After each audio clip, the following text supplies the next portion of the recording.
गढ़ है मेहरानगढ़, इसका नक्शा है बिल्कुल ऐसे ही बना है।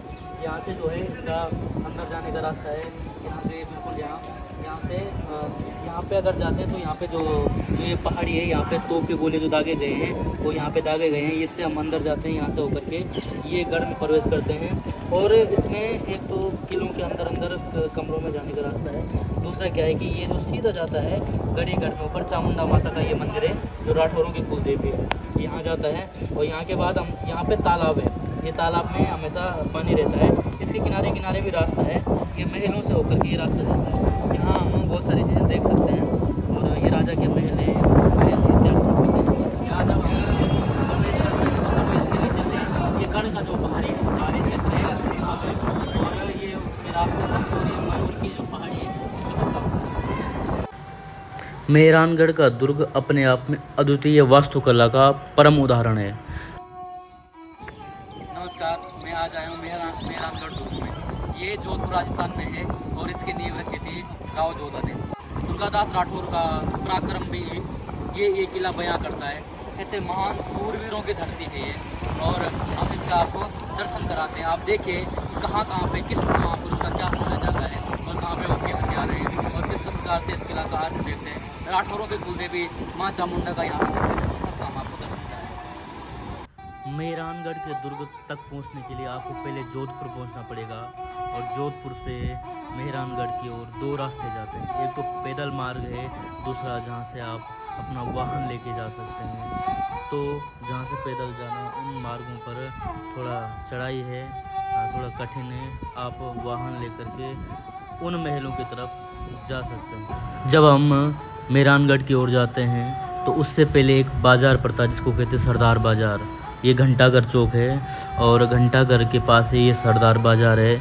यहाँ जयपुर की फेमस चीज़ें मिल जाती हैं, आप यहाँ से ले सकते हैं और इस घंटाघर का आप आनंद ले सकते हैं, क्योंकि फ़ोटो इत्यादि खिंचाने के लिए ये घंटाघर बहुत ही सुंदर स्थान है। चढ़ाई को पार करने के बाद अब मेहरानगढ़ का जो दुर्ग है वो हमें दिखता है, बहुत सुंदर कलाकृतियों के साथ, बहुत ही सुंदर बारीक नक्काशी और बहुत ही सुंदर अजेय दुर्ग है ये। इसको हमने पहली बार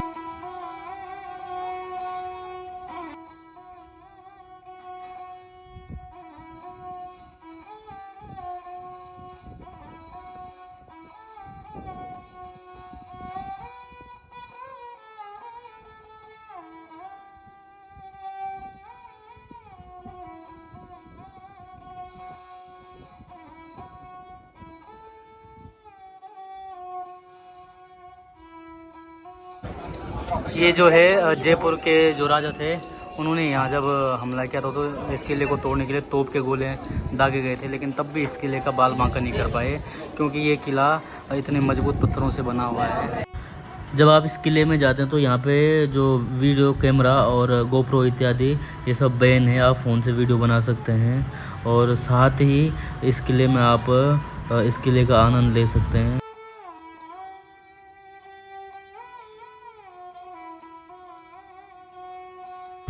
हम किले के अंदर प्रवेश करते हैं टिकट लेकर के, और ये दिखता हमें झरोकों वाला यह किला, और वो भी मरुस्थल के सीने पे बांधा हुआ अचंभित, अकल्पनीय और अद्भुत किला। आज के समय जब हम किसी चीज़ का शिलान्यास करते हैं तो उस समय भी इसी प्रकार का शिलान्यास होता था। तो ये है 1559 का बना हुआ शिलान्यास का, जब राव जोधा का फालसा यानी कि राव जोधा जी ने इसका निर्माण करवाया था, तब का ये बोर्ड है। ऊपर राठौरों का राज चिन्ह और पत्थरों पे उकेरा गया यह चिन्ह। ज़्यादातर परंपरा रही है जब किसी किले का निर्माण होता है तो वहाँ पे बलिदान देना पड़ता है। तो राजा राम मेघवाल हुए हैं, उन्होंने अपनी इच्छा से इस किला के लिए अपना प्राण दिए और इस किले की नींव में खुद को चिनवा दिया। तो उनकी स्मृति में यहाँ पे एक छोटा सा मंदिर बना हुआ है जब हम किले में प्रवेश करते हैं। ये है राजस्थान के संगीतकार कलाकार, और इन्होंने पहाड़ का गाना गाया, और इस संगीत का आप आनंद ले सकते हैं अच्छे से।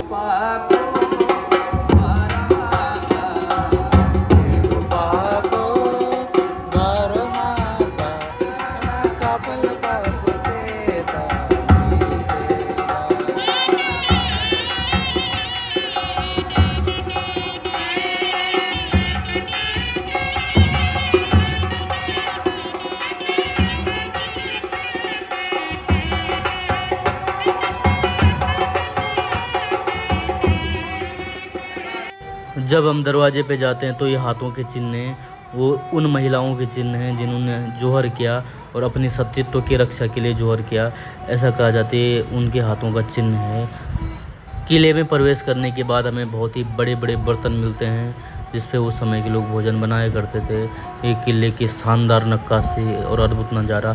सूरज पोल से हम किले के अंदर एंट्री करते हैं और बढ़ते हैं इस किले की ओर आगे और देखते हैं इस किले की अद्भुत, अकल्पनीय और ऐसे दृश्य जो आज भूतों ठीक मरुस्थल के सीने पे बंधा हुआ मेहरानगढ़ का यह दुर्ग, यह वह स्थान है जहाँ पे राजकुमारों को राज्याभिषेक होता था और उसके बाद वो राजा बनते थे।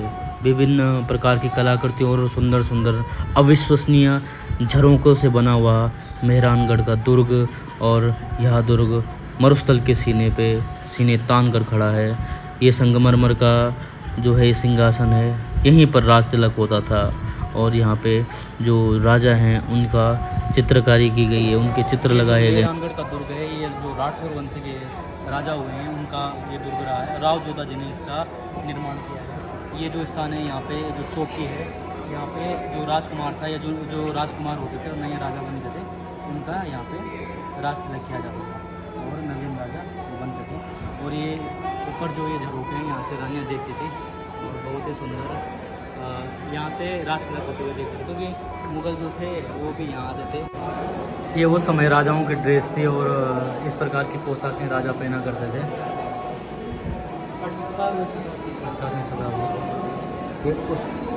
ये वो समय के कपड़े।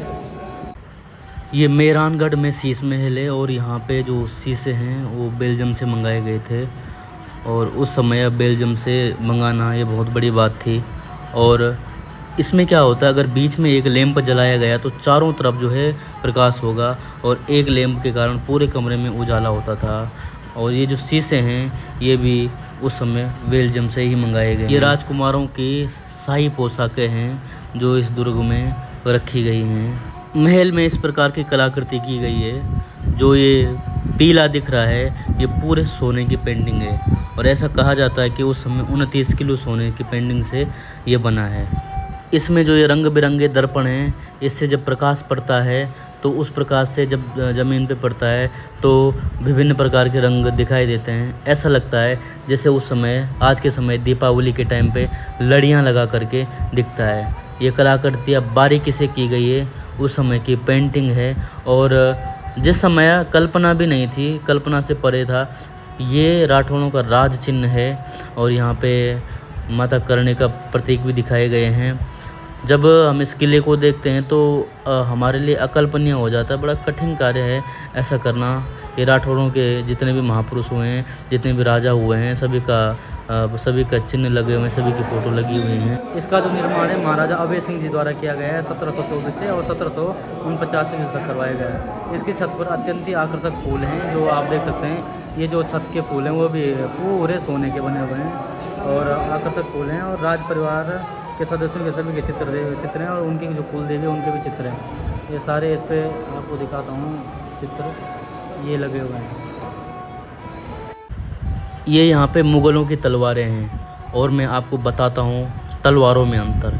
ये मुग़लों की तलवारें कितनी छोटी हैं और ये उनके ढाल हैं, और जब मैं आगे का आपको दिखाऊंगा तो आप देख करके अचंभित हो जाएंगे कि ऐसे ऐसे महापुरुष थे जिनकी ऐसी तलवारें थी। तो ये सिर पे पहनने वाला हेलमेट, ये कमर और छाती पे लगाने वाला सुरक्षा कवच, ये भुजाओं पे लगाने वाला और घुटनों पे लगाने वाला, युद्ध के लिए जब युद्ध तैयार होता था तो उस समय का। हालांकि ये मुग़लों के द्वारा बनाया गया है। और अब जाते हैं हम मेन तलवारों के पास। आज मैं आपको कुछ विशेष बताना चाहता हूँ। ये है अमर सिंह राठौड़ की तलवार, वही अमर सिंह जिसने शाहजहाँ के साले सल्लावत खान को उसी के सभा में गोद दिया था। तो ऐसा कहते हैं कि जब अमर सिंह जब दरबार में गए, मुगल दरबार में, तो वहाँ के जो शाहजहाँ का साला था सल्लावत खान, उसने क्या किया, अमर सिंह को गंवार कह दिया था या फिर ऐसे कुछ शब्द कहते। तो अमर सिंह ने उसी के सामने तलवार निकाल करके, और ये छोटा सा तलवार चाकू था, ये नहीं था, उससे सल्लावत खान का वध कर दिया। इसीलिए कहते हैं कि जो अमर सिंह है वो वीर थे और उनको नागौर की रियासत दी गई थी। इतनी बड़ी तलवार अमर सिंह की, और तो अपने आप में कितने बड़े योद्धा रहे होंगे। इस तलवार ने कितनों का खून पिया होगा। ये वो समय की तलवारें और इसमें कारीगरी की गई है। ये भी बहुत बड़ी तलवार है, तलवारों के बारे में है। और इस पर ये वो समय के ढाल हैं। ये राजा गत सिंह जी हुए हैं, उनकी तलवारें, जोधपुर के राजा हुए हैं गत सिंह जी। उनकी तलवारें बहुत ही बड़ी है, और आप देख सकते हैं इसको नीचे तक बहुत ही बड़ी तलवारें, शस्त्रागार। और ये है कौन सा, महाराजा बासाल सिंह धनी, महाराजा बासाल सिंह धनी जी हैं, उनकी ये तलवारें हैं। मतलब जो राजा हैं उनकी बहुत बड़ी बड़ी तलवारें इसमें हैं। और इस पर भी लिखा है क्या, ये जसवंत सिंह की, जसवंत सिंह जी, अच्छा ये। और जसवंत सिंह राठौर वही थे जिन्होंने मुगलों के साथ रह करके अंदर से उनको खोखला करने का पूरा प्रयास किया। जसवंत सिंह ही भारतीय इतिहास में ऐसा कोई राजा अगर जो सबसे ज़्यादा दिमाग से लड़ा वो जसवंत सिंह थे, क्योंकि जसवंत सिंह ने ही मुगल खेमे में रह करके मुगलों को कमज़ोर करने का प्रयास किया। ये वही जसवंत सिंह थे जो मुगल सेना में रहते हुए उनको अफ़गानिस्तान भेज दिया था और अफ़गानिस्तान को कब्जा कर दिया था। तो औरंगजेब क्या करता है, औरंगजेब बाद में आदेश देता है कि भाई पूरा जो है जोधपुर के मंदिर को तोड़ दो। तो जसवंत सिंह को सोचता नहीं है, और जसवंत सिंह ये कह देते कि अगर ऐसा है तो उधर अफ़गानिस्तान से लेकर के और ईरान तक की सारी मस्जिदें तोड़ दो। औरंगजेब उस फरियाद को छोड़ता है, और फिर जोधपुर के मंदिर बच जाते हैं और उधर के मस्जिद बच जाते हैं। ये मालदेव हाँ अच्छा, तो जोधपुर के एक मानदंड शासक हुए हैं राव मालदेव, तो ये उनकी तलवार है। और मालदेव अपने आप में एक भयंकर और जबरदस्त राजा थे।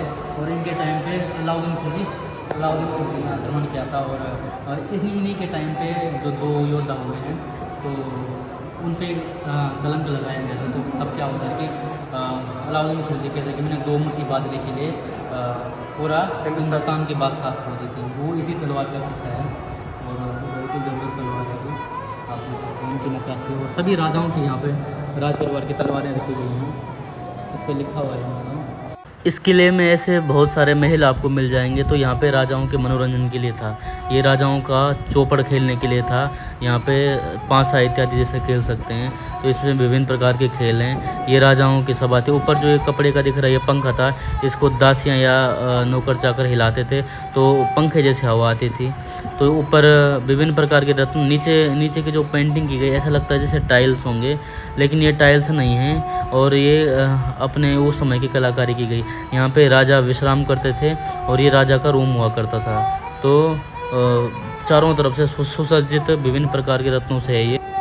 आज हम मेहरानगढ़ में आए हैं और आपको उस महान स्वामी भक्ति परायणता का आपको इतिहास संक्षिप्त में बताऊंगा। एक तो चेतक स्वामी भक्ति से परिपूर्ण रहा, एक पन्ना धारी वो दुर्गादास राठौर था। वही जो जसवंत सिंह राजा जसवंत सिंह थे, वो जब मर गए थे, उनका छोटा सा बेटा अजीत सिंह था, जिनको मुगल कभी राजा नहीं बनने देना चाहते थे। तो ये जो तलवार है उसी अप्रतिम प्रतिमा के धनी और साहसी वीर योद्धा की तलवार है। और दुर्गादास राठौर स्वामी भक्ति का प्रतीक क्यों माना जाता है? चाहते तो राजा खुद भी बन सकते थे, लेकिन ऐसा नहीं किया। हमेशा मुगलों से लड़ते रहे इस जगह की रक्षा के लिए, और जो जोधपुर रियासत है उसके लिए। आखिर में क्या हुआ कि जब अजीत सिंह बड़े हो गए, और बड़े होने के बाद जब राजकाज वो संभालने लगे तो उनको राजकाज दे दिया। और अंत में क्या हुआ कि दुर्गादास राठौर को देश निकाला मिल जाता है, और वो यहाँ से छोड़ करके चित्तौड़ के मेवाड़ की तरफ चले जाते हैं। और उसके बाद उज्जैन में जा करके वो वीरगति प्राप्त करते हैं। क्योंकि देश निकाला इसलिए मिलता है कि ऐसा भी कहा जाता है कि अजीत सिंह बाद में उनसे ऐसा इस प्रकार से व्यवहार करने लगे थे कि इतना तक कि बाद में दुर्गादास राठौर की हत्या तक करने पे आ गए थे। तो दुर्गादास राठौर एक बहाना बनाते हैं मंत्रियों के साथ कि मैं जसवंत सिंह जी ने मेरे पास एक चाबी दी है, 2 खजाने थे, मैं उसको घर से ले करके आता हूँ। परंतु क्या हुआ कि जब वो घर जाते हैं तो वहीं से चले जाते हैं। वो पत्र लिखते हैं कि अजय सिंह जी, मैं जानता था कि आपकी मन से क्या है, पत्र चला गया। ये है झांकी महल, और ये जो यहाँ पे ये मुग़ल सिंहासन रखा गया है, इसको मेहरानगढ़ के प्राचीनतम महलों में से एक है। जो कि अपने मूल स्वरूप में है। और इसका निर्माण सवाई राजा सूर सिंह जी हुए हैं। उन्होंने 1595 से और 1595 से 1619 को किया था। और ये जो है बीच में मुग़लों का सिंहासन है, यहाँ पे दरबारियों के लिए है पूरा। ये है जनानी डोडी। आज यहाँ पे दुकानें हैं और कुछ होटल्स हैं, छोटे छोटी दुकानें हैं और यहाँ पे शौचालय भी हैं। लेकिन इस परिसर की भी कलाकृति अपने आप में अकल्पनीय है और अचंभित करने वाली है। इस ऐसे पत्थरों पे बारीक सी नक्काशी करना बहुत ही कठिन कार्य था, जो यहाँ के लोगों ने कर दिखाया। इस किले में सुसज्जित विभिन्न प्रकार के तोपें हैं। इन तोपों के अपने नाम हैं, जैसे कड़क बिजली तोप, किलकिला तोप। और यहाँ से दिखता है जोधपुर का सुंदर नज़ारा। मेहरानगढ़ दुर्ग में सुसज्जित ये सभी जो तोपें हैं उस समय वज्र का काम करती थी और ढाल बन करके दुर्ग की रक्षा करती थी। यहाँ से अगर कोई दुश्मन आ भी गया तो उनको तोपों से उड़ाया जा सकता था। ये है जोधपुर शहर का दृश्य और यहाँ से दिखता पूरा जोधपुर शहर। किलेबंदी हो रखी है पूरे जोधपुर शहर की। मयूर की नामक पहाड़ी पे ये किला बना हुआ है और इसलिए इस किले को मेहरानगढ़ इसलिए कहते हैं क्योंकि सूर्य को मिहिर कहा जाता है संस्कृत में, और ये सूर्यवंशी ही थे। ये उस समय के बर्तन बड़े बड़े हैं, ज्वाइंट है ये पूरा, इसको खोला भी जा सकता था लेकिन बहुत बड़ा है। इस पर काफ़ी लोगों का भोजन बनता था। पूरे लोहे की चाशनी है ये।